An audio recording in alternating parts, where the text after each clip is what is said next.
take a breather. Let's talk about Group F. Argentina, Bosnia, Iran, and Nigeria. Argentina has to be one of the favorites to win the cup after Brazil, of course. Got a fantastic attacking front line. And then, of course, Leo Messi, maybe the best player in the world. The knock on him, of course, was that he's great for his club but not his country. No longer true. 10 goals in qualifying. 10 goals in qualifying. I think the knock is because he plays with Xavi and Iniesta, and those two guys don't exist in Argentina. But he is surrounded by Gonzalo Higuain, who's been playing fantastic for Napoli this season. Sergio Aguero from Manchester City has been very good. So they're going to score a lot of goals. Again, it's in the back, especially on the outside backs. I wish Javier Zanetti was still available for selection. He's 40 years old. I guess he is still available. You like the old guys. Well, I just think he has a lot of experience. He's got great hair, too, I'd like to add. He's coming back from an Achilles injury, and he's just a true professional, and I think his leadership and just his presence would make that team better. Yeah. But I know his time is kind of coming up. Argentina concedes about a goal per game, but that's not such a big deal when you're scoring about 3. Yeah, exactly. What about Bosnia-Herzegovina? Because I love watching Dzeko play.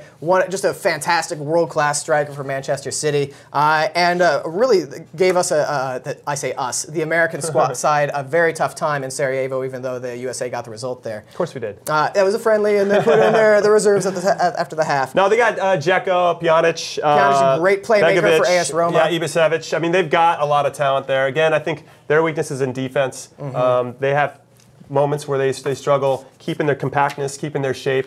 I think their forwards get pretty excited. They want to score goals, and once they start to stretch out, it creates some gaps. And when those gaps, again, especially against good teams in the World Cup, you're going to get exposed. So if they can figure out that team shape heading into this tournament, they're going to be very, very dangerous because they score a lot of goals. And, of course, Nigeria is the African Cup of Nations champion. Really tough. The Super Eagles, a very tough thing. Victor Moses of Liverpool leading a very strong attacking trio. They've gone. The coach has gone with young, hungry players instead of the established older guys. And I think that's where therein lies the problem, right? Yeah. Because of their youth, they're going to have some inexperience. They might be nervous heading into this tournament.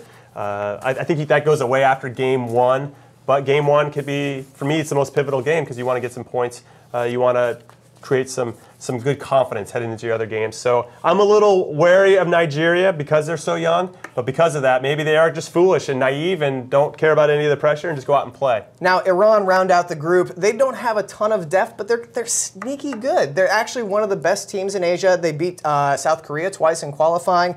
And they're headed by Carlos Queiroz, who's hated the world over by Portugal fans. He led that squad during the most boring section of that country's soccer history. What's interesting about Carlos Queiroz is that they've only lost 4 out of the 32 games that he's in charge of. So that's a pretty good stat. That means they're difficult to break down. I think what's going to be a big problem for them is they have a tough time finding teams to play them in a friendly. It's true. It's hard for them to get good competition heading into this tournament. They're not battle-tested the way that most other squads are. And I think the major accomplishment for Iran is just making the tournament. So kudos to Iranians for being able to celebrate this big moment for their country. Prediction time. Who do you say? I'm going to go with Nigeria. No, I can't. They're so young. I'm going Bosnia and Argentina. Just changed my mind mid-sentence. I'm going to say, I'll tell you what, I'll pick up the flag for Nigeria, and I think the difference is going to be climate. They're better at playing south of the equator.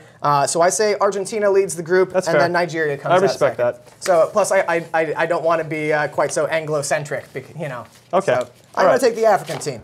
All right. Fair enough. Whew.